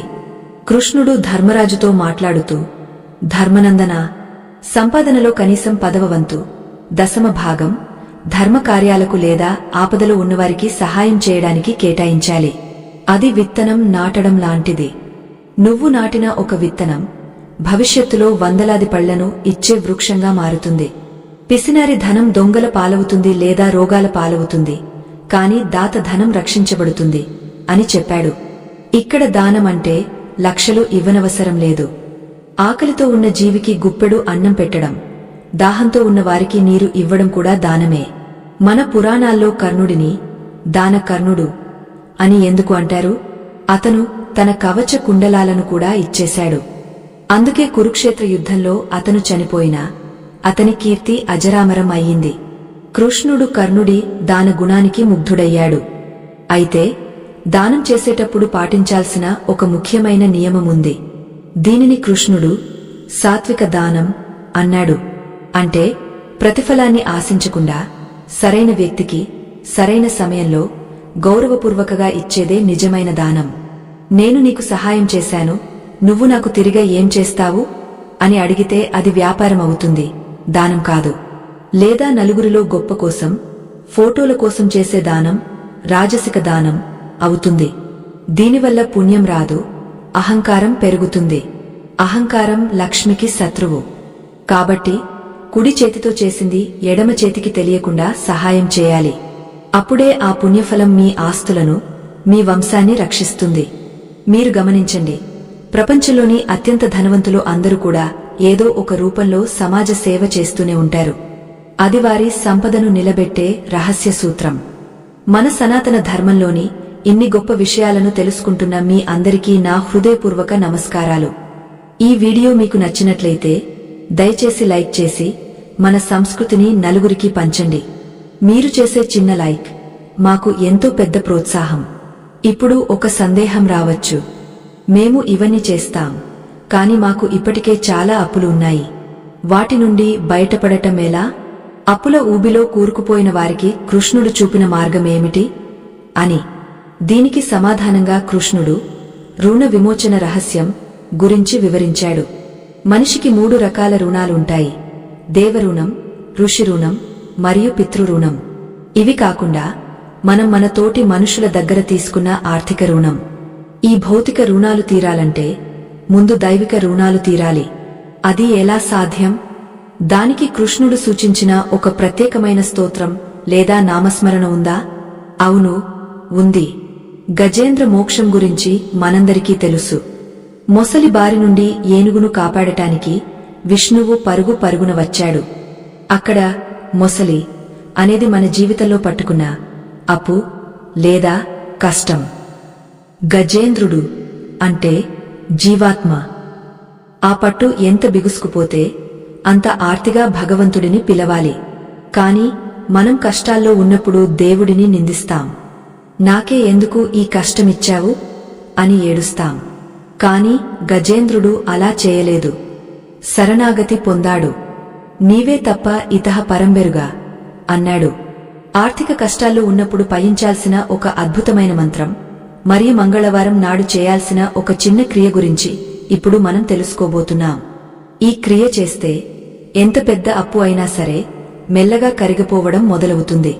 ఆ పరిహారం ఏమిటంటే, అప్పులు తీరడానికి మంగళవారం చాలా శక్తివంతమైన రోజు. కుజుడు రుణాలకు కారకుడు, అలాగే భూమికి కూడా కారకుడు. అందుకే మంగళవారం నాడు అప్పు తీర్చడం మొదలు పెడితే అది ఎంత చిన్న మొత్తమైనా సరే త్వరగా అప్పు మొత్తం తీరిపోతుంది. కాని మంగళవారం నాడు ఎప్పుడూ అప్పు తీసుకోకూడదు. ఇది బండ గుర్తుగా పెట్టుకోండి. మంగళవారం అప్పు తీసుకుంటే అది తీర్చడం చాలా కష్టమవుతుంది. శ్రీకృష్ణుడు కుజుడికి అధిపతి అయిన సుబ్రహ్మణ్య స్వామిని లేదా నరసింహస్వామిని ఆరాధించడం ద్వారా రుణ విముక్తి కలుగుతుందని సూచించాడు. అయితే కేవలం పూజలు చేస్తే సరిపోతుందా అంటే కాదు. కృష్ణుడు చెప్పిన అసలైన మాట వ్యూహం. యుద్ధం గెలవాలంటే శౌర్యముంటే సరిపోదు, సరైన వ్యూహముండాలి. అలాగే అప్పులు తీరాలంటే సంపాదన పెరగాలి, ఖర్చులు తగ్గాలి. దీనికి కృష్ణుడు చెప్పిన అర్థశాస్త్రం ఏమిటి? మనిషి తన ఆదాయాన్ని 4 భాగాలుగా విభజించాలని శాస్త్రం చెబుతోంది. అందులో మొదటి భాగం నిత్య అవసరాలకు, రెండో భాగం భవిష్యత్తు పొదుపుకు, మూడో భాగం ధర్మ కార్యాలకు, నాలుగో భాగం ఆకస్మిక ఖర్చులకు. కాని మనం ఈరోజు ఏం చేస్తున్నాం? వచ్చిన జీతం రాకముందేలకు క్రెడిట్ కార్డులకు కట్టేస్తున్నాం. భవిష్యత్తు గురించి ఆలోచన లేదు. ఈ అనాలోచిత ఖర్చు అనేదే కౌరవుల లక్షణం. పాండవులు అరణ్యంలో ఉన్నా సరే వారి దగ్గర ప్రణాళిక ఉంది, ఓర్పు ఉంది. ఇప్పుడు మనం ఇంకొక ఆసక్తికరమైన అంశాన్ని చర్చించాలి. అది స్త్రీ గౌరవం. యత్ర నార్యస్తు పూజ్యంతే రమంతే తత్ర దేవతాన్హ. ఎక్కడ స్త్రీలు పూజించబడతారో అక్కడ దేవతలు నివసిస్తారు. ఇది మనుధర్మ శాస్త్రం మాత్రమే కాదు, కృష్ణుడు ఆచరించి చూపిన ధర్మం. కృష్ణుడు సత్యభామకు ఇచ్చిన ప్రాధాన్యత, ద్రౌపదికి ఇచ్చిన రక్షణ, రాధ పట్ల చూపిన ప్రేమ ఇవన్నీ మనకు ఒకటే చెబుతున్నాయి. ఇంట్లో ఆడవారు సంతోషంగా ఉంటేనే ఆ ఇల్లు సిరిసంపదలతో తులతూగుతుంది. స్త్రీని ఏడిపించేవాడిని, స్త్రీని మోసం చేసేవాడిని లక్ష్మీదేవి ఎప్పటికీ క్షమించదు. చాలామంది మగవారు డబ్బు సంపాదించేది నేను, నా ఇష్టం వచ్చినట్లు ఉంటాను అనుకుంటారు. కాని ఆ సంపాదన ఇంటికి రావడానికి కారణం ఆ ఇంటి స్త్రీ చేసే పుణ్యఫలం కూడా కావచ్చు. భార్య నుదిటిన పెట్టుకునే కుంకుమ, ఆమె చేతిగాజులు, ఆమె నవ్వు ఇవి ఆ ఇంటికి ఐశ్వర్య చిహ్నాలు. మీరు ఎప్పుడైనా గమనించారా? పెళ్లి అయిన తర్వాత చాలామందికి కలిసొస్తుంది. ఉద్యోగాలు వస్తాయి, ప్రమోషన్లు వస్తాయి. దానికి కారణం గృహలక్ష్మి రాక. మరి ఆ లక్ష్మిని మనం సరిగ్గా చూసుకుంటున్నామా? ఆమెను వంటింటికే పరిమితం చేస్తున్నామా? లేదా ఆమె సలహాలను కూడా తీసుకుంటున్నామా? కృష్ణుడు ఏ నిర్ణయం తీసుకున్నా రుక్మిణితోనో సత్యభామతోనూ చర్చించేవాడు, వారిని గౌరవించేవాడు. ఇంట్లో స్త్రీ సలహాలను తీసుకోవడం వల్ల శుక్రబలం పెరుగుతుంది. శుక్రుడు అంటేనే లగ్జరీ, మనీ. కాబట్టి ధనం కావాలంటే మీ ఇంటి ఆడవారిని సంతోషపెట్టండి. వారికి నచ్చిన చిన్న చిన్న బహుమతులు ఇవ్వండి. వారు సంతోషంతో ఇచ్చే ఆశీర్వాదం ఏ యజ్ఞ యాగాలు ఇవ్వలేని ఫలితాన్ని ఇస్తుంది. అయితే ఇక్కడితో అయిపోలేదు. మన దైనందిన జీవితంలో మనకు తెలియకుండా చేసే మరొక తప్పు ఉంది. అది సమయపాలన లేకపోవడం, లేదా కృష్ణుడు కాలస్వరూపుడు. భగవద్గీతలో కాలోస్మి, నేను కాలాన్ని అని చెప్పాడు. ఎవరైతే సమయాన్ని వృధా చేస్తారో వారు దేవుడిని వృధా చేసినట్లే. దీని గురించి ఇంకాస్త లోతుగా ఒక చిన్న కథ ద్వారా తెలుసుకోవాలి. ఒక పేద రైతు సమయాన్ని ఎలా సద్వినియోగం చేసుకుని ధనవంతుడయ్యాడు? కృష్ణుడు ఆ రైతుకు కలలో కనిపించి చెప్పిన కాలరహస్యం ఏమిటి? అంతేకాకుండా మన పర్సులో లేదా డబ్బు దాచే ప్రదేశంలో ఎట్టి పరిస్థితుల్లోనూ పెట్టకూడని వస్తువులు కొన్ని ఉన్నాయి. అవి ఉంటే డబ్బు ఆవిరైపోతుంది. ఆ వస్తువులు ఏమిటి? మన పర్సు ఎప్పుడూ లక్ష్మీ నిలయంగా ఉండాలంటే అందులో ఏముండాలి? గోమతి చక్రాలా లేదా మరేదైనానా? ఈ ఆసక్తికరమైన విషయాలను మనం తదుపరి భాగంలో చూడబోతున్నాం. ఆ రైతు పేరు గోపన్న. గోపన్న చాలా మంచోడు. కాని అతనికి ఒక అలవాటు ఉండేది. రేపు చేద్దాంలే అనుకునేవాడు. పొలం దున్నాలి అంటే ఈరోజు ఎండ ఎక్కువగా ఉంది, రేపు దున్నుతా అనేవాడు. విత్తనాలు వేయాలంటే మంచి ముహూర్తం కోసం చూస్తున్నా అని రోజులు గడిపేవాడు. పక్క పొలం వాడు మాత్రం ఎండనక వాననక కష్టపడి పనిచేసి పంట చేతికి తీసుకుని ధనవంతుడయ్యాడు. గోపన్న మాత్రం అప్పుల పాలాయ్ తినడానికి తిండి లేని స్థితికి వచ్చాడు. ఒక రాత్రి ఆకలితో పడుకున్న గోపన్న కలలోకి శ్రీకృష్ణుడు వచ్చాడు. గోపన్న ఏడుస్తూ, కృష్ణా, నేను ఎవరికీ అన్యాయం చేయలేదే, నాకే ఎందుకు ఈ దరిద్రం అని అడిగాడు. అప్పుడు కృష్ణుడు చిరునవ్వుతో, గోపన్నా, నువ్వు ఎవరికీ అన్యాయం చేయలేదు, కాని నిన్ను నువ్వు మోసం చేసుకున్నావు. కాలాన్ని వృధా చేయడం అంటే నీ ఆయుష్ను, నీ అదృష్టాన్ని చెత్తబుట్టలో వేయడమే. భూమి ఎప్పుడూ సిద్ధంగానే ఉంటుంది, నీ సోమరితనమే దానికి అడ్డు. రేపు అనేది ఎవరికీ తెలియని రోజు, నేడు అనేది నీ చేతిలో ఉన్న వరం అని హితబోధ చేశాడు. ఆ కలలో కృష్ణుడు చెప్పిన మరో మాట గోపన్న జీవితాన్ని మార్చేసింది. ఎవరైతే సూర్యుడితో పోటీపడి పనిచేస్తారో వారికి భూదేవి బంగారం పండిస్తుంది. మరుసటి రోజు నుండి గోపన్న బద్ధకాన్ని వదిలి క్షణం కూడా వృథా చేయకుండా పని చేయడం మొదలుపెట్టాడు. కొన్నాళ్లకే అతని కష్టం ఫలించి అప్పులన్నీ తీరిపోయి గ్రామంలోనే పెద్ద రైతుగా ఎదిగాడు. ఈ కథ మనకు చెప్పేది ఒక్కటే, సమయం అనేది డబ్బు కన్నా విలువైనది. పోయిన డబ్బును సంపాదించుకోవచ్చు, కాని పోయిన సమయాన్ని బ్రహ్మదేవుడు కూడా తిరిగి ఇవ్వలేడు. కాబట్టి ధనవంతులు కావాలంటే ముందు కాలాన్ని గౌరవించడం నేర్చుకోండి. అనవసరమైన కబుర్లు, టీవీలు, సోషల్ మీడియాలో గంటల తరబడి గడపడం మానేసి ఆ సమయాన్ని కొత్త విషయాలు నేర్చుకోవడానికి, మీ పనిలో నైపుణ్యం పెంచుకోవడానికి వాడండి. ఇక మనం అత్యంత ఆసక్తిగా ఎదురుచూస్తున్న విషయం, పర్సు అనేది కేవలం డబ్బు దాచుకునే సంచి కాదు. అది లక్ష్మీదేవికి ఒక చిన్న ఆలయం లాంటిది. కుబేరుడి స్థానం అది. అటువంటి పవిత్రమైన ప్రదేశంలో మనం తెలియక కొన్ని అశుభకరమైన వస్తువులను ఉంచుతాం. అందులో మొదటిది పాత రసీదులు మరియు బిల్లులు. మనం ఏదైనా కొన్నప్పుడు ఆ బిల్లులను మడిచి పర్సులో పెడతాం. అవి నెలల తరబడి అక్కడే ఉంటాయి. గుర్తుంచుకోండి, బిల్లు అనేది ఖర్చుకు లేదా అప్పుకు సంకేతం. ఖర్చు తాలూకు పత్రాలను డబ్బు పక్కన పెడితే ఉన్న డబ్బు కూడా ఖర్చు రూపంలో బయటకు వెళ్లిపోవాలని చూస్తుంది. కాబట్టి ఈరోజే మీ పర్సులో ఉన్న పాత సినిమా టికెట్లు, బస్సు టికెట్లు, హోటల్ బిల్లులు తీసి పారేయండి. రెండవది మందులు. కొంతమంది టాబ్లెట్ స్ట్రిప్స్ ను పర్సులో పెట్టుకుంటారు. మందులు అనేవి అనారోగ్యానికి సంకేతం.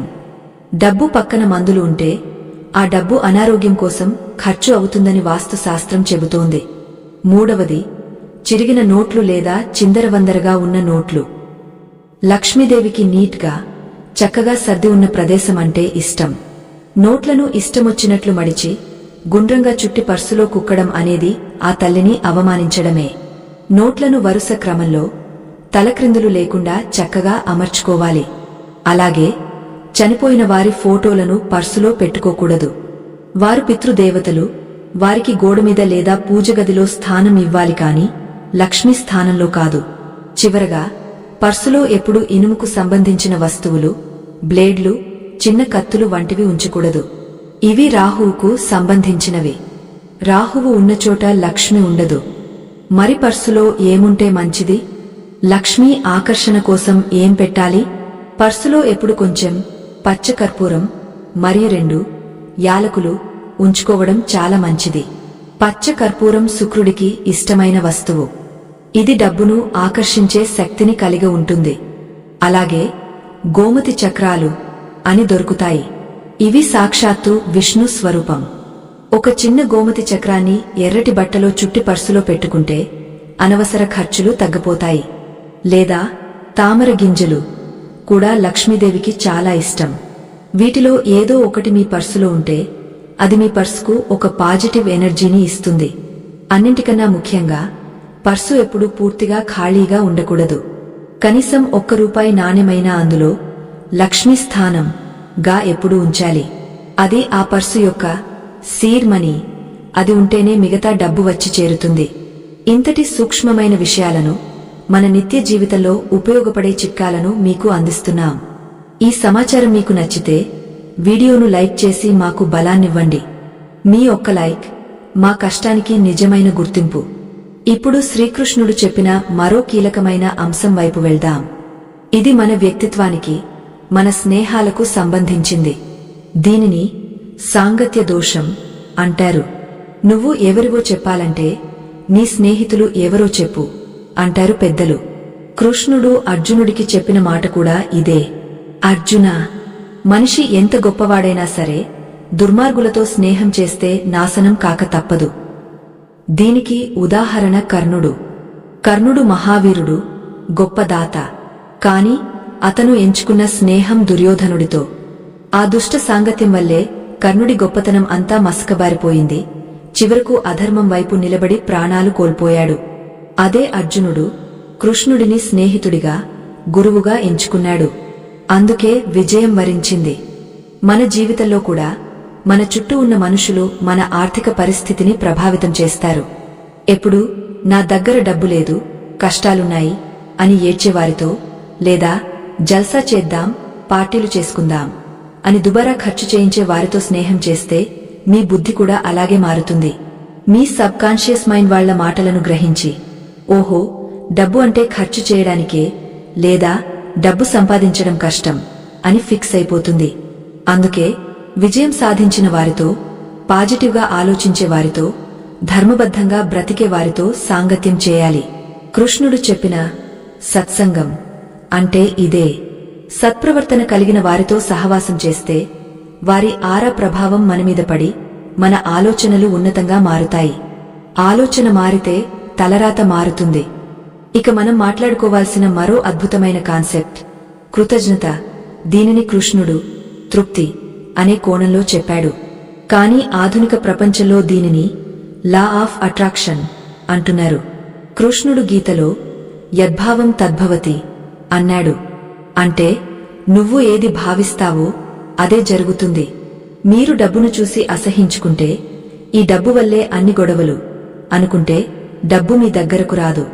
డబ్బును ఒక శక్తిగా, ఒక దైవంగా గౌరవించాలి. జీతం వచ్చినప్పుడు లేదా ఎవరైనా డబ్బు ఇచ్చినప్పుడు దానిని కళ్లకు అద్దుకుని ధన్యవాదాలు అని మనసులో అనుకోవాలి. ఈ డబ్బు నా అవసరాలు తీరుస్తోంది, నాకు సుఖాన్ని ఇస్తోంది అని పాజిటివ్గా ఫీల్ అవ్వాలి. చాలామంది బిల్లులు కట్టేటప్పుడు అమ్మో, కరెంట్ బిల్లు ఇంత వచ్చిందా అని బాధపడుతూ కడతారు. మీరు బాధపడుతూ డబ్బు ఇస్తే ఆ డబ్బు తిరిగి రాదు. అదే నాకు వెలుగునిచ్చినందుకు ఈ డబ్బును సంతోషంగా చెల్లిస్తున్నాను అనుకుని చూడండి. ఆ భావన మీలో ఒక సానుకూల తరంగాన్ని సృష్టిస్తుంది. విశ్వం మీ భావనను అర్థం చేసుకుంటుంది. సంతోషంగా ఖర్చు పెట్టేవాడికి సంతోషంగా సంపాదించే మార్గాలు దొరుకుతాయి. ఏడుస్తూ ఖర్చు పెట్టేవాడికి ఇంకా ఏడ్పించే ఖర్చులు వస్తాయి. ఇది ప్రకృతి రహస్యం. శ్రీకృష్ణుడు కుచేలుడి అటుకులను స్వీకరించినప్పుడు కుచేలుడు సిగ్గుపడుతూ ఇచ్చినా అతని మనసులో అమితమైన ప్రేమ, భక్తి ఉన్నాయి. ఆ భావనే అతనికి ఐశ్వర్యాన్ని తెచ్చిపెట్టింది. అయితే మన ఇళ్లలో తరచుగా కనిపించే ఒక మొక్క ఉంది. అది కేవలం మొక్క కాదు, సాక్షాత్తు మహాలక్ష్మి స్వరూపం. అదే తులసి. శ్రీకృష్ణుడికి తులసి అంటే ఎంత ఇష్టమో మనకు తెలుసు. తులసి దళం లేనిదే కృష్ణ పూజ పూర్తి కాదు. కాని ధనం కావాలనుకునే వారు తులసి కోట దగ్గర ప్రతిరోజూ సాయంత్రం చేయాల్సిన ఒక చిన్న క్రియ ఉంది. చాలామంది దీపం పెడతారు, అంతవరకు బాగానే ఉంది. కాని కార్తీక మాసంలోనో పండుగ రోజుల్లోనో కాకుండా నిత్యం ఒక నిర్దిష్టమైన పదార్థంతో తులసి అమ్మవారికి నైవేద్యం పెడితే, లేదా ఒక ప్రత్యేకమైన దీపాన్ని వెలిగిస్తే ఆ ఇంట్లో దారిద్ర్యం అనే మాటే వినిపించదు. ఆ రహస్యమేమిటి? మరియు మనం నిద్రపోయే దిశ కూడా మన సంపదను నిర్ణయిస్తుందా? తల ఏ దిక్కున పెట్టి పడుకోవాలి? శ్రీకృష్ణుడు దీని గురించి ఏమైనా చెప్పారా? దక్షిణం వైపు తల పెట్టాలా? తూర్పు వైపు పెట్టాలా? తప్పు దిశలో పడుకుంటే ఏం జరుగుతుంది? మన మెదడులోని అయస్కాంత శక్తికి, భూమికి ఉన్న అయస్కాంత శక్తికి మధ్య జరిగే సంఘర్షణ మన నిర్ణయాలను ఎలా ప్రభావితం చేస్తుంది? అంతేకాకుండా లవంగం తో చేసే ఒక చిన్న తాంత్రిక పరిహారం ఉంది. ఇది చాలా శక్తివంతమైనది. డబ్బులు బాగా ఇరుక్కుపోయినప్పుడు లేదా ఎవరైనా బాకీ ఎగ్గొట్టాలని చూస్తున్నప్పుడు ఈ లవంగం చిట్కాను పాటిస్తే ఆశ్చర్యకరమైన ఫలితాలు వస్తాయి. ఆ చిట్కా ఏమిటి? దానిని ఏ రోజు చేయాలి? ఈ అద్భుతమైన మరియు ఆచరణాత్మకమైన విషయాలను మనం తదుపరి భాగంలో చూడబోతున్నాం. ఆ రహస్యం తులసి మొక్కకు సంబంధించినదే. తులసి కేవలం ఒక మొక్క కాదు, ఆమె సాక్షాత్తు బృందావన సంచారిణి, మహావిష్ణువుకు అత్యంత ప్రీతిపాత్రమైన భక్తురాలు. శ్రీకృష్ణుడు సత్యభామతో జరిగిన తులాభార భట్టంలో నవరత్నాల రాసులు, బంగారు ఆభరణాలు వేసిన తూగని కృష్ణ పరమాత్మ ఒక చిన్న తులసి దళానికి లొంగపోయాడు. దీని అర్థమేమిటి? భగవంతుడు ఆశించేది సంపద కాదు, భక్తితో కూడిన పవిత్రత. అయితే లక్ష్మీదేవి మన ఇంట్లో స్థిరంగా ఉండాలంటే ప్రతిరోజూ సాయంకాలం తులసి కోట దగ్గర ఆవు నెయ్యితో దీపం వెలిగించాలి. ఇది చాలామందికి తెలిసిన విషయమే. కాని అసలు రహస్యం నైవేద్యంలో ఉంది. శుక్రవారం నాడు సాయంత్రం తులసి అమ్మవారికి కొంచెం పటిక బెల్లం లేదా కాచిన పాలు నైవేద్యంగా సమర్పించాలి. తులసి లక్ష్మీ స్వరూపమైతే పటిక బెల్లం శుక్రుడికి ప్రతీక. ఎప్పుడైతే లక్ష్మీదేవికి తీపి పదార్థాన్ని నివేదిస్తామో మన జీవితంలో కూడా తీపి పెరుగుతుంది. అంటే కష్టాలు తొలగి సుఖాలు వస్తాయి. ముఖ్యంగా ఎవరైతే అప్పుల బాధతో సతమతమవుతున్నారో వారు ప్రతిరోజు సాయంత్రం తులసి చెట్టు మొదట్లో 2 చుక్కల పచ్చి పాలు వేసి ఓం శ్రీ తులసే నమః అని 3 సార్లు ప్రదక్షిణ చేస్తే వారి ఆర్థిక ఇబ్బందులు మంచులా కరిగిపోతాయి. ఇది అనుభవపూర్వకంగా చాలామంది రుజువు చేసుకున్న సత్యం. తులసి ఉన్న ఇంట్లో యమదూతలు ప్రవేశించరు అని గరుడ పురాణం చెబుతోంది. యమదూతలు రారు అంటే అకాల మృత్యువు, అనారోగ్యం మరియు దరిద్రం ఆ ఇంటి దరిదాపుల్లోకి రావు అని అర్థం. ఇక మనం చర్చించుకోవాల్సిన మరో కీలకమైన వైజ్ఞానిక మరియు ఆధ్యాత్మిక అంశం నిద్రించే దిశ. శ్రీకృష్ణుడు ధర్మరాజుకు ఆరోగ్యం మరియు ఆయుష్ గురించి వివరిస్తూ నిద్ర దిశల ప్రాముఖ్యతను చెప్పాడు. ధర్మనందన, ప్రాణి యొక్క ఆయుష్ మరియు ఐశ్వర్యం అతని నిద్రపై ఆధారపడి ఉంటాయి. తప్పు దిశలో పడుకోవడం వల్ల శక్తి క్షీణిస్తుంది అని హెచ్చరించాడు. మన భూమికి ఒక అయస్కాంత క్షేత్రం ఉంటుంది. ఉత్తర ధ్రువం మరియు దక్షిణ ధ్రువం అనేవి 2 శక్తి కేంద్రాలు. అలాగే మనిషి శరీరంలో కూడా ఒక అయస్కాంత శక్తి ఉంటుంది. తల ఉత్తర ధ్రువంగా, కాళ్లు దక్షిణ ధ్రువంగా పనిచేస్తాయి. ఎప్పుడైతే మనం ఉత్తరం వైపు తలపెట్టి పడుకుంటామో అంటే ఉత్తర దిక్కుకు తల, దక్షిణ దిక్కుకు కాళ్లు, అప్పుడు భూమి యొక్క ఉత్తర ధ్రువం మరియు మన తల అనే ఉత్తర ధ్రువం వికర్షించుకుంటాయి. దీనివల్ల మెదడులో రక్త ప్రసరణపై ఒత్తిడి పడుతుంది. నిద్ర సరిగా పట్టదు, పీడకలలు వస్తాయి, ఉదయం లేవగానే చిరాకుగా ఉంటుంది, తలనొప్పి వస్తుంది. ఇలాంటి అశాంతితో నిద్రలేచిన వ్యక్తి తీసుకునే నిర్ణయాలు ఎప్పుడూ తప్పుగానే ఉంటాయి. వ్యాపారంలో తప్పుడు పెట్టుబడులు పెట్టడం, అనవసరంగా కోప్పడటం వంటివి జరుగుతాయి. దీనివల్ల ధన నష్టం తప్పదు. అందుకే శ్రీకృష్ణుడు శాస్త్రాలు ఘోషించి చెప్పేది ఒక్కటే, ఉత్తరం వైపు తలపెట్టి ఎప్పుడూ పడుకోకూడదు. అది కేవలం సవాలకు మాత్రమే ఉద్దేశించిన దిశ. మరి ఏ దిక్కున పడుకోవాలి? ఐశ్వర్యం కావాలనుకునే వారికి, ఆరోగ్యం కావాలనుకునే వారికి అత్యుత్తమమైన దిశ దక్షిణం. దక్షిణ దిశ యమదూతలకు నిలయమని భయపడతారు కాని వాస్తవానికి దక్షిణం వైపు తలపెట్టి పడుకుంటే భూమి యొక్క అయస్కాంత శక్తి మన శరీరానికి అనుకూలంగా మారుతుంది. దీనివల్ల గాఢ నిద్ర పడుతుంది, మెదడు ప్రశాంతంగా మారుతుంది, ఆరోగ్యం బాగుపడుతుంది. ఆరోగ్యమే మహాభాగ్యం కదా. ఆరోగ్యంగా ఉన్నవాడు ఏదైనా సాధించగలడు.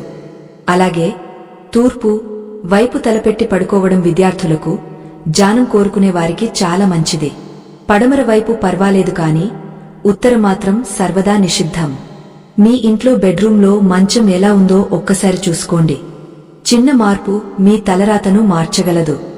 ఇప్పుడు మనం ఎంతో ఆసక్తిగా ఎదురుచూస్తున్న లవంగం పరిహారం గురించి తెలుసుకుందాం. లవంగం అనేది కేవలం మసాలా దినుసు కాదు. తాంత్రిక శాస్త్రంలో దీనికి విపరీతమైన ఆకర్షణ శక్తి ఉంది. లక్ష్మీదేవికి సుగంధ ద్రవ్యాలు అంటే చాలా ఇష్టం. డబ్బులు బాగా ఇరుక్కుపోయినప్పుడు, లేదా మీ కష్టార్జితం ఎవరైనా ఇవ్వకుండా ఎగ్గొడుతున్నప్పుడు, లేదా వ్యాపారంలో జనాల కన్ను, దిష్టి పడి డల్గా ఉన్నప్పుడు ఈ చిన్న చిట్కా అద్భుతంగా పనిచేస్తుంది. దీనికి కావాల్సింది 2 పువ్వు ఉన్న లవంగాలు మరియు కొంచెం పచ్చ కర్పూరం.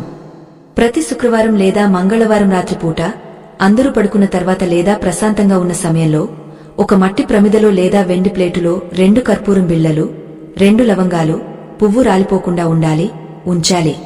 ఆ లవంగాలను మహాలక్ష్మి స్వరూపంగా భావించి మీ మనసులో ఉన్న కోరికను, ఉదాహరణకు ఫలానా వారి దగ్గర ఆగపోయిన డబ్బు రావాలి, లేదా నా వ్యాపారం అభివృద్ధి చెందాలి, బలంగా సంకల్పించుకోవాలి. ఆ తర్వాత ఆ కర్పూరాన్ని వెలిగించాలి. ఆ లవంగాలు కాలుతున్నప్పుడు వచ్చే సువాసన ఇల్లంతా వ్యాపిస్తుంది.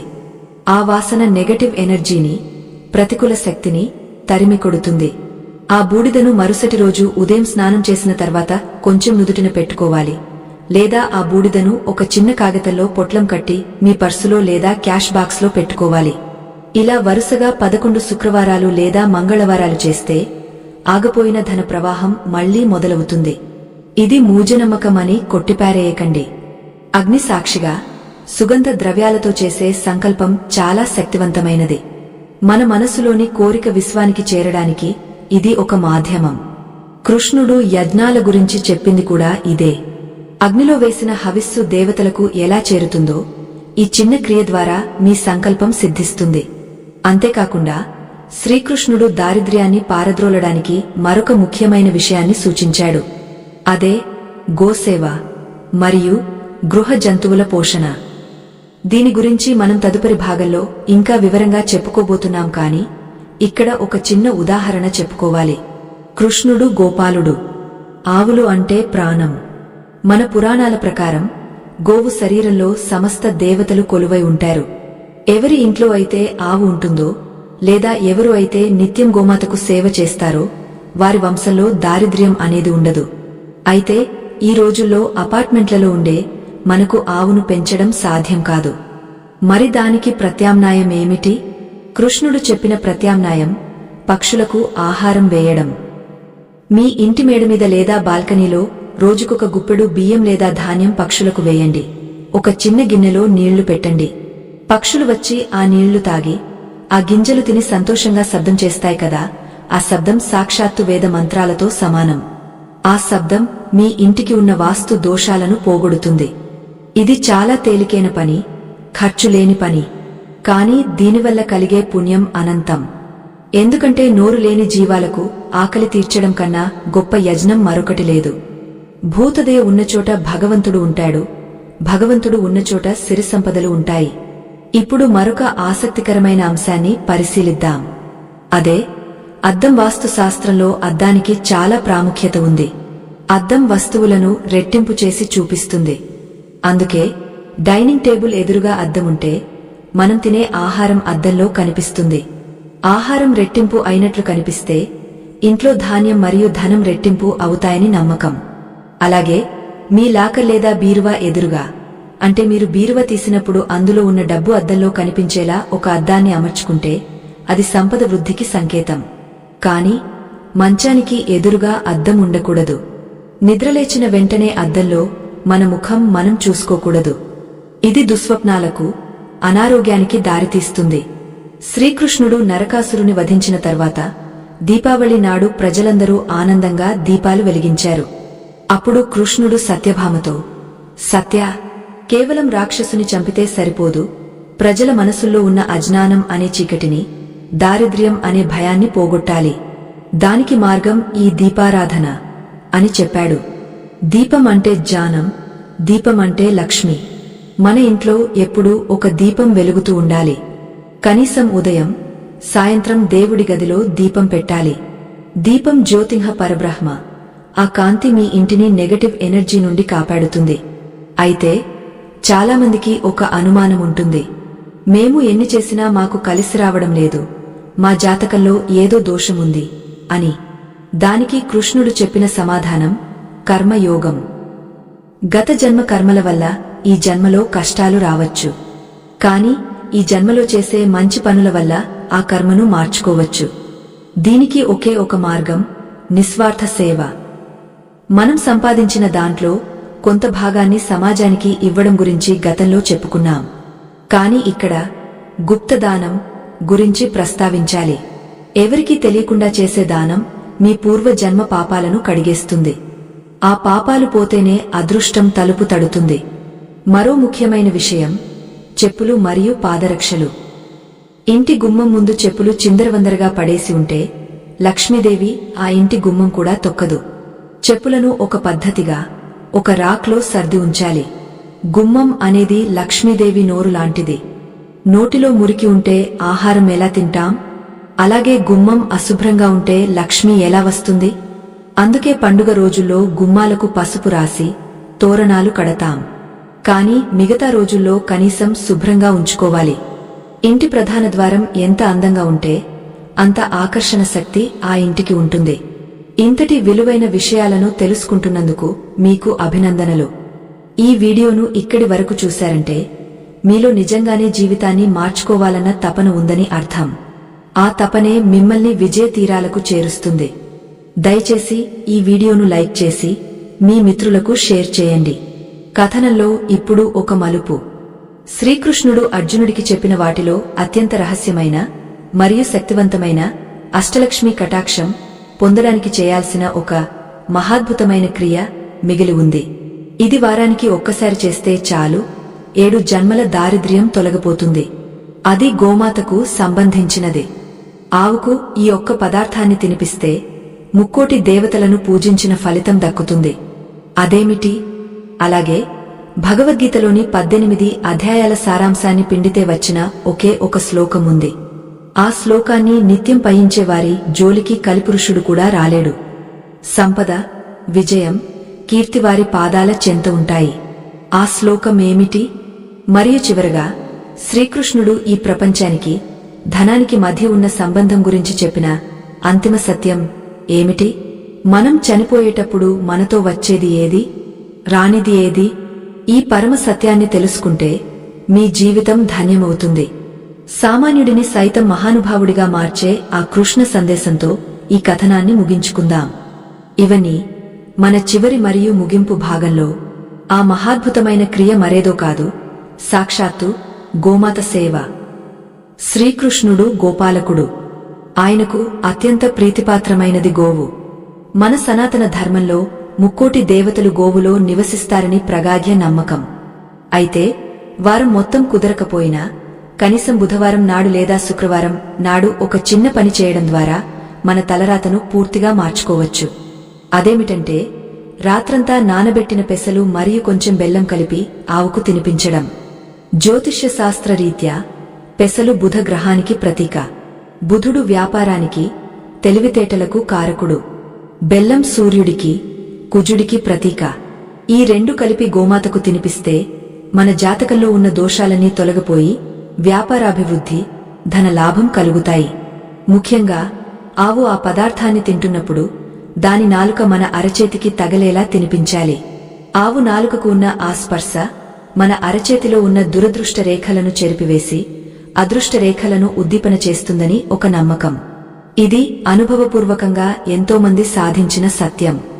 అలాగే గోవు పృష్ఠ భాగంలో, వెనుక భాగంలో లక్ష్మీదేవి నివాసం ఉంటుంది. ఉదయం నిద్రలేచిన తర్వాత గోవు వెనుక భాగాన్ని దర్శించుకుంటే అష్టైశ్వర్యాలు సిద్ధిస్తాయి. అందుకే పల్లెటూర్లలో ఇప్పటికీ ఉదయం లేవగానే గోవుకు దండం పెట్టుకుంటారు. మనం నగరాల్లో ఉన్నాం కాబట్టి కనీసం మనస్ఫూర్తిగా గోవిందా అని స్మరించుకుంటే చాలు, ఆ గోపాలుడు ప్రసన్నమవుతాడు. ఈ చిన్న గోసేవ లక్షల రూపాయలు ఖర్చు పెట్టి చేసే యాగాల కన్నా గొప్ప ఫలితాన్ని ఇస్తుంది. ఎక్కడైతే గోవు ఆనందంగా ఉంటుందో ఆ ప్రాంతం మొత్తం పాజిటివ్ వైబ్రేషన్స్ తో నిండిపోతుంది. మీ పుట్టినరోజున లేదా పిల్లల పుట్టినరోజున కేక్ కట్ చేసే బదులు దగ్గరలోని గోశాలకు వెళ్లి గోవులకు అరటిపండ్లు లేదా దానా తినిపించండి. ఆ మూగ జీవాల కడుపు నిండితే అవి ఇచ్చే ఆశీర్వాదం మీ పిల్లల భవిష్యత్తుకు శ్రీరామరక్షగా నిలుస్తుంది. ఇక శ్రీకృష్ణుడు అర్జునుడికి ఉపదేశించిన భగవద్గీతలో మొత్తం 18 అధ్యాయాలు, 700 శ్లోకాల సారాంశం అంతా ఒకే ఒక్క శ్లోకంలో నిక్షిప్తమై ఉంది. కురుక్షేత్ర యుద్ధం ముగిసిన తర్వాత సంజయుడు ధృతరాష్ట్రుడితో చెప్పిన చివరి మాట ఇది. దీనిని ఏకశ్లోక గీత అని కూడా అంటారు. ఆ శ్లోకం యత్ర యోగేశ్వరో కృష్ణో యత్ర పార్థో ధనుర్ధరః తత్ర శ్రీర్విజయో భూతిన ధ్రువ నీతిర్మతిర్మమ. దీని అర్థం చాలా లోతైనది. ఎక్కడైతే యోగేశ్వరుడైన శ్రీకృష్ణుడు అంటే ధర్మం, దార్శనికత మరియు దైవానుగ్రహం ఉంటాడో, ఎక్కడైతే గాంధీవం ధరించిన అర్జునుడు అంటే నిరంతర ప్రయత్నం, పట్టుదల మరియు కార్యాచరణ ఉంటాడో, అక్కడ సంపద, శ్రీ, విజయం, విజయ, ఐశ్వర్యం, భూతి మరియు స్థిరమైన నీతి తప్పక ఉంటాయి అని అర్థం. దీనిని మన జీవితానికి ఎలా అన్వయించుకోవాలి? చాలామంది కేవలం దేవుడిని నమ్ముకుని కూర్చుంటారు, కాని పని చేయరు. మరికొందరు దేవుడితో పనిలేదు, నా కష్టమే నన్ను కాపాడుతుంది అనుకుంటారు. కాని ఈ శ్లోకం చెబుతున్నది ఏమిటంటే ఈ రెండు కలవాలి.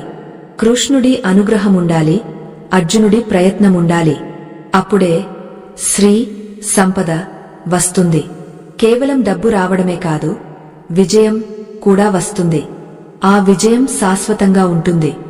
కాబట్టి ప్రతిరోజు ఉదయం స్నానం చేసిన తర్వాత మీ పనిని ప్రారంభించే ముందు ఈ ఒక్క శ్లోకాన్ని పఠించండి.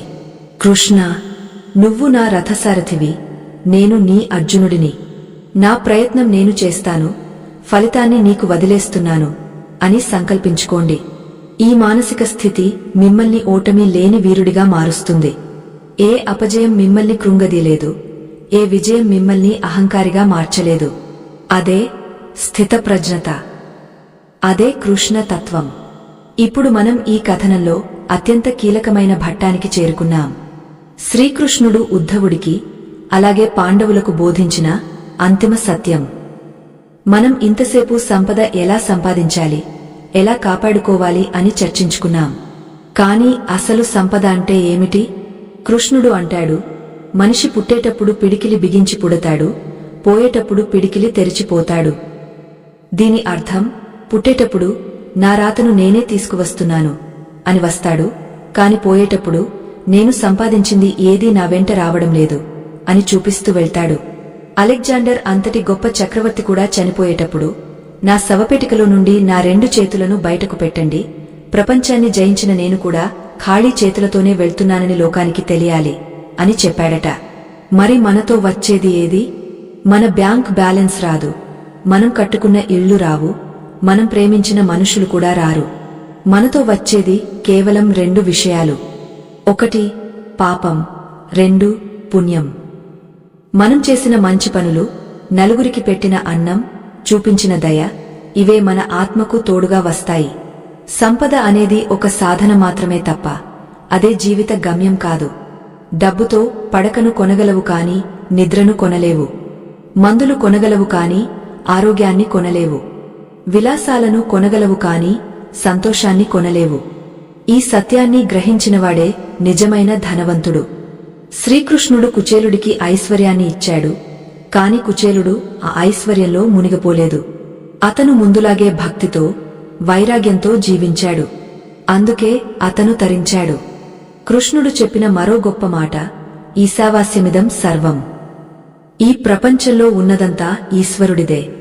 మనం కేవలం ట్రస్టీలము మాత్రమే. మన దగ్గర ఉన్న డబ్బు మనది కాదు. దేవుడు మనకు కొన్నాళ్లు వాడుకోమని, నలుగురికి పెట్టమని ఇచ్చాడు. ఈ భావన ఉంటే డబ్బు పోయినప్పుడు బాధ ఉండదు, వచ్చినప్పుడు గర్వం ఉండదు. అంతా వాడి దయ అనుకునే నిర్లిప్తత వస్తుంది. ఆ నిర్లిప్తతే మనిషికి నిజమైన శాంతిని ఇస్తుంది.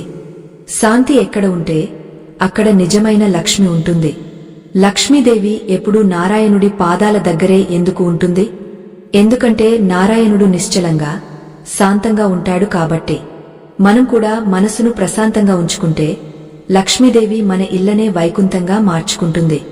కాబట్టి మిత్రులారా, ఈ రోజు మనం తెలుసుకున్న ఈ 3 విషయాలు: 1 వాక్ పరుషత్వం మరియు కలహాలు మానడం, 2 సోమరితనం మరియు అతి నిద్రను వదలడం, 3 ఆహారాన్ని మరియు వస్తువులను అగౌరవపరచకుండా ఉండడం.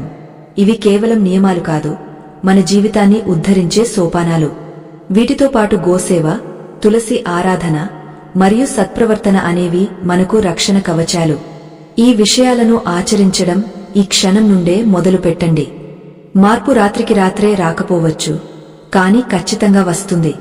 ఒక విత్తనం నాటిన వెంటనే చెట్టు కాదు, దానికి నీరు పోసి ఎండ తగలేలా చూసుకుంటేనే అది మహావృక్షం అవుతుంది. మీ ప్రయత్నం అనే నీరు, కృష్ణుడి అనుగ్రహం అనే ఎండ కలిస్తే మీ జీవితం అనే వృక్షం సిరిసంపదలతో, సుఖసంతోషాలతో కళకళలాడుతుంది. గుర్తుంచుకోండి, కృష్ణుడు ఎప్పుడూ మన వెంటే ఉంటాడు. మనం 1 అడుగు ధర్మం వైపు వేస్తే ఆయన 10 అడుగులు మన వైపు వేస్తాడు. కష్టాలు వచ్చినప్పుడు కృంగపోకండి, అవి మనల్ని పరీక్షించడానికి వచ్చిన అవకాశాలుగా భావించండి. సుఖాలు వచ్చినప్పుడు పొంగపోకండి, అవి దేవుడి ప్రసాదంగా స్వీకరించండి. ఈ సమభావమే యోగం. ఈ యోగమే భోగాన్ని ఇస్తుంది.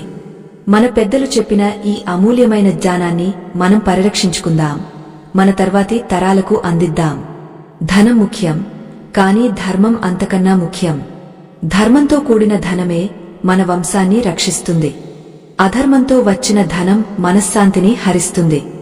ఇంతసేపు ఓపికగా, శ్రద్ధగా ఈ విషయాలను విన్న మీ అందరికీ ఆ శ్రీకృష్ణ పరమాత్మ ఆశీస్సులు ఎల్లప్పుడూ ఉండాలని మనస్ఫూర్తిగా కోరుకుంటున్నాను.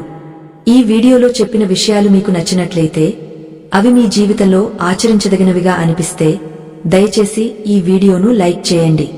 మీరు చేసే ఒక్క లైక్ ఈ ధర్మ ప్రచారానికి ఎంతో సహాయపడుతుంది. అలాగే ఇలాంటి మరిన్ని ఆధ్యాత్మిక, మానసిక వికాసానికి సంబంధించిన వీడియోల కోసం మన ఛానల్ను సబ్స్క్రైబ్ చేసుకోండి. పక్కనే ఉన్న గంట సింబల్ను నొక్కడం మర్చిపోకండి. దానివల్ల మేము వీడియో పెట్టిన వెంటనే మీకు తెలుస్తుంది. మీ బంధుమిత్రులకు, శ్రేయోభిలాషులకు ఈ వీడియోను షేర్ చేయండి. మంచిని పంచడం కూడా ఒక దైవ కార్యమే. మీ అభిప్రాయాలను సందేహాలను కింద కామెంట్స్ రూపంలో తెలియజేయండి. జై శ్రీకృష్ణ అని ఒక్కసారి కామెంట్ చేస్తే ఆ నామస్మరణ ఫలం మనందరికీ దక్కుతుంది. సర్వేజన సుఖినో భవంతు. లోకా సమస్తా సుఖినో భవంతు. అందరూ బాగుండాలి, అందులో మనముండాలి. ఆ జగన్నాథుడి కృప మీపై, మీ కుటుంబంపై సదా వర్షించుగాక. స్వస్తి. ఓం నమో భగవతే వాసుదేవాయ. ఓం శాంతిన్హ శాంతిన్హ శాంతిన్హ.